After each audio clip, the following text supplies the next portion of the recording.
Hello, everybody. Whoever may be watching this, um, I want to share a little, not even really an essay, more of just a something that has been in my heart for almost 2 years now. It's certainly been getting a lot more explicit over the past 6, 9 months. And this past Christmas, which was about a week and a day, I think, actually, so pretty recently, I decided that Christmas evening, to finally sort of give expression to all of these feelings. Um, and yeah, when your heart is upwelling with all of these emotions, that's the only thing you can do. Um, so yeah, I'm just going to read out this what shall I call it, essay slash article, I guess, and yeah, and I'll begin now. It's titled "All of Life is Emotion," and there's a beautiful painting by John Singer Sargent of two little kids with lanterns. And I dedicate this article to a very dear friend of mine. Thank you, Brian. And so here is me describing the painting briefly. This painting I dedicate to the only virtue not encompassed in the classical world, but used by Christ to exemplify what was missing: humility. In order to enter the kingdom of heaven, ye must become as a child, to our spiritual role models. All right, and here's where the essay proper begins. John Green captures such an intimate dimension of reality. I remember being 11 years old and seeing A Fault in Our Stars trailer on TV. That's what teenage life is like? Though I've never seen it, Paper Towns felt like a sacrament towards the intoxicating mystery of love, a love which was so flawlessly pure. I was similarly fascinated by Katy Perry's teenage dream as a preteen, all these constituting this multifaceted mystery of love, of how to love. I must have you know, growing up without any religious background rendered me hypersensitive to any traces of the divine, which I found all throughout these songs and films of love. Like anyone else during COVID, I would dance to Richard Wagner's Siegfried in my underwear for hours on end, all while imagining each scene, upwelling with immense inspiration. That was when, from this purely secular background, I gradually emerged as obsessed with a certain sentimental craving I could only call the divine.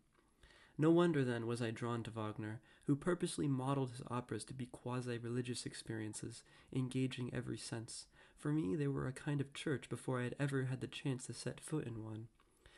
My sensitivity has still not left me. For many reasons, I began to articulate this sensitivity as a 14-year-old, starting my first journal, where I would, like anyone else, externalize my anger by ranting. Slowly, though, my journal entries began to reflect calmer waters, thoughts about life, the world it takes place in, the people in it, and more than anything, the irreducible I, myself. By reflecting on my own thought patterns, I began to recognize the same within others. And here are just two quotes, and where the rest of the essay probably proper begins. So here's the first. Until you make the unconscious conscious, it will direct your life and you will call it fate, says Jung. And there arises thus a certain insincerity in all our philosophic discussions. The potentest of all of our premises is never mentioned. From William James, both men being psychologists and philosophers. All right. So here's where the rest of the essay begins.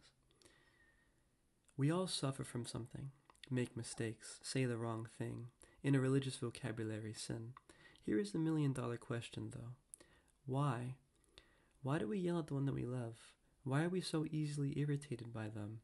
Why is anger, irritation, fear, all of it, so quick to arise in the mind? Why do we feel uneasy around some people, withholding certain things? When we argue with others, intellectually or otherwise, why do we become so emotionally committed to the outcome of the arguments? I believe the root of all of these afflictions not to be so simply evil, nor other reified metaphysical forces, but in essence, the defensive measures unconsciously taken by a deeply wounded part of ourselves, who is just trying to protect or warn us. Which is why when you have an evil thought, you mustn't whip yourself, but rather ask yourself, where is this coming from in me? Indeed, to lash out is an act of love, only misdirected, hence why we have the capacity to get upset at those we love most. Sometimes we continually mistreat loved ones, indicative of a deeper wound, from which we are consequently unconsciously primed to react in defensive ways in order to defend ourselves. A feedback loop quickly arises, where an otherwise well-adjusted individual finds themselves one day an emotional wreck. You find yourself after the long stretch of many years. How did it get like this? With those you care about most, you spend time with them, speak to them, eat with them, but often overlooked is the most important relationship. How is your relationship with yourself? When do you spend time with yourself? As I have spent more time on this earth, going throughout the world, meeting all the beautiful souls I have, the more I have become acquainted with the trauma these people suffer from, and most of all, recognizing within them what is really just my own trauma. It is ubiquitous. Now, trauma is a strong word, yet it doesn't have to be this singular bombastic event, so much as a series of small interactions that build up. I find that it is this subtle, long-term, induced trauma that is most dangerous, as life shall always take the path of least resistance, the default habits. Just as a physician might say that there is nobody who is perfectly healthy, so is there nobody free from trauma. I find that through the course of life, we begin with this innocent trust, a vulnerability, which is betrayed by a negative comment or experience, which immediately sends up the signal, guard yourself. Note that it is not the friendly, try and do this for X reason, a helpful guide on an important journey, but rather it is framed negatively and usually without qualification, an attitude termed abstract negation by Hegel. You believe X? That's stupid. That is what all conflict comes down to. Fear of being vulnerable with another. And so you put your guard up, you speak with more conviction, you assert yourself more to show that you are not afraid. But internally, the entire locus is just fear. The goal in conflict is to delegitimize the other. One may do this rationally, recalling tallies of wrongdoing and woe, victimizing oneself. One may do this emotionally, belittling the other out loud or internally. They're just stupid. Another more covert possibility may occur out of fear of getting belittled further, where you put on a mask, you cover up how you really feel or want to be, and worse yet, leaving those feelings of who you want to be to the wayside, you repress key elements of yourself. It is one thing to be corrected and understand why, but another thing to repress something out of fear more than anything else. The layers upon layers of masks that can accumulate during life is shocking, but all of these masks may be washed away in the beautiful catharsis of love, of loving yourself.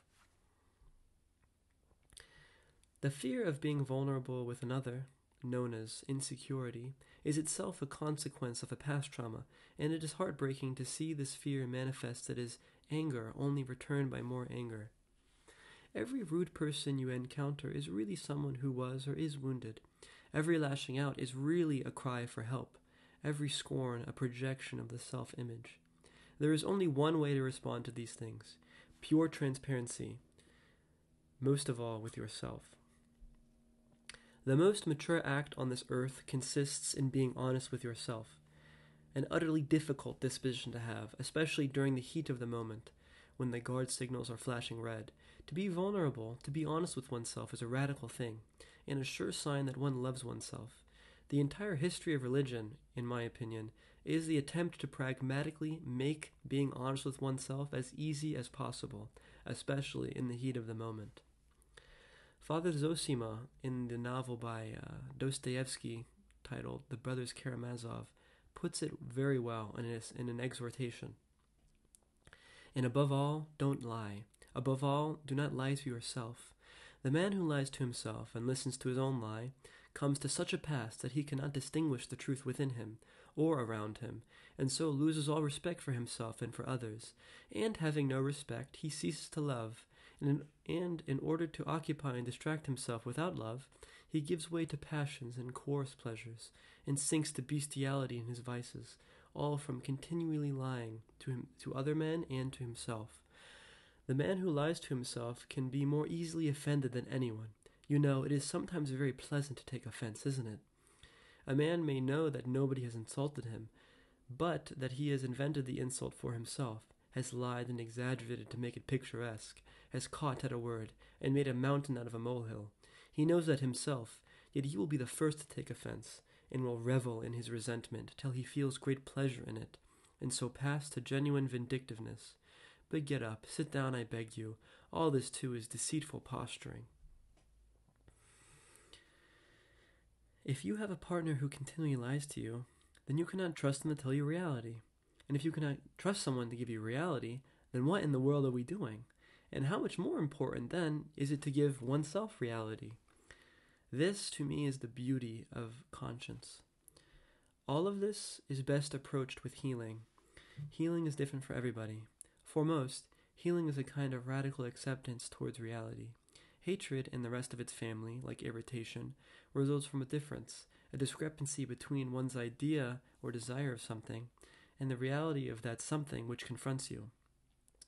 I would argue, unlike Buddhism, that this discrepancy is not inherently evil, but rather that one's reaction to this discrepancy can and often is. When one sees this discrepancy, they have two options. Either they may take it as an offense, my will is not done, priming all the defensive equipment of the psyche, or they may recognize the reality before them, thy will be done, validate their internal reaction, whatever anger or whatever reaction might be held there, as well as wherever those emotions may be coming from within oneself, making a mental bookmark and perhaps at an ideal later time having a brief daily contemplation before bed and exploring where those feelings come from in oneself, all with charity, forgiveness, and understanding. In a beautiful irony, this method is more efficacious at what the first method desires. Through this mindfulness, being aware of how each action and reaction makes us feel, the masks that we have built up slowly begin to dissolve in love and self-understanding. And truly, we only hate, we only act with annoyance towards that which we do not truly know or that we misunderstand. And how much do we misunderstand our very own emotions? How you speak to yourself is similarly a significant determinant in your capacity to love, of how you treat yourself and others. I used to think that mental health was illusory, that we could simply will ourselves to be better through force.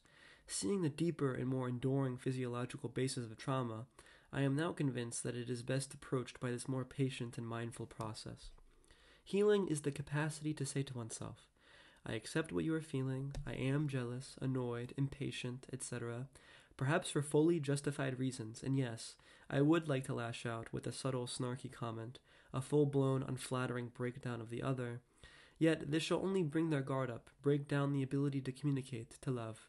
I should, with the honesty that any friendship, any relationship with another entails, express these honest feelings, these feelings which are neither right or wrong, but simply the truth of how I feel. I should communicate this to them when it is easiest for them to receive it. I shall not force or even expect them to change, but I cannot force myself, similarly, to be in any relationship that is like this either. Either way, one or the other of those outcomes may happen, and throughout it, I will be with you. It is okay. I will take care of you. So much of life can be hiding parts of yourself from yourself. The things that we repress, our shadow, the thing to be done. Oh, I messed up the pronunciation of that sentence. So much of life can be hiding parts of yourself from yourself. The things that we repress, like let me just try one once more. Modulation, the modulation of the sentence. So much of life can be hiding parts of yourself from yourself. The things we repress, our shadow. The thing to be done, though, is to love your shadow, to fully accept it as a part of yourself. It is already implicitly a part of yourself. It just must be explicitly treated as such. This is the sense in which one doesn't have to do anything but let go. This is why in Orthodox Christianity, one central prayer follows as, Lord Jesus Christ, Son of God, have mercy on me, the sinner.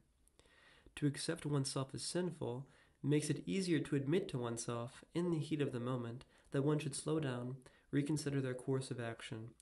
If life is a set of habits, and, as I was saying earlier, the history of religion is the history of better and better habits, then I owe everything to this religion, this prayer.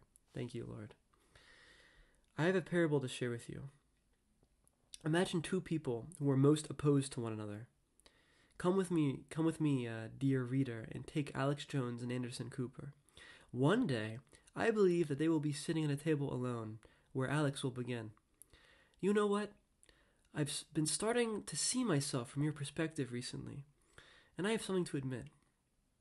I'm a sinner. Can you please forgive me? I might shed a few tears getting through this, which, it's very close to me.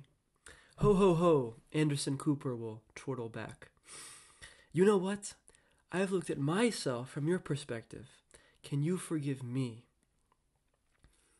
The world may only be healed through this kind of mutual confession of the shadow. This is how I believe the world shall end. And I thank you, dear reader, and I wish to leave you with one question that was put to me by a dear and beloved friend many moons ago that has helped me, to heal. What is your relationship with yourself like? I, for one, painted the most wonderful inner expression, innerer Klang, as Kandinsky calls it, of my heart recently, and continue to draw abundant rejuvenation from it as part of a growing quest of knowing myself. All of life takes place in emotion. The better relationship you have with yourself, your emotions, the more intimate that you may become with life. Christ, you were born on this day as a meek child in order to show just how true this all really was. I am fascinated by this all, as how we act is really all we are, and, truly, it is more blessed to give than to receive.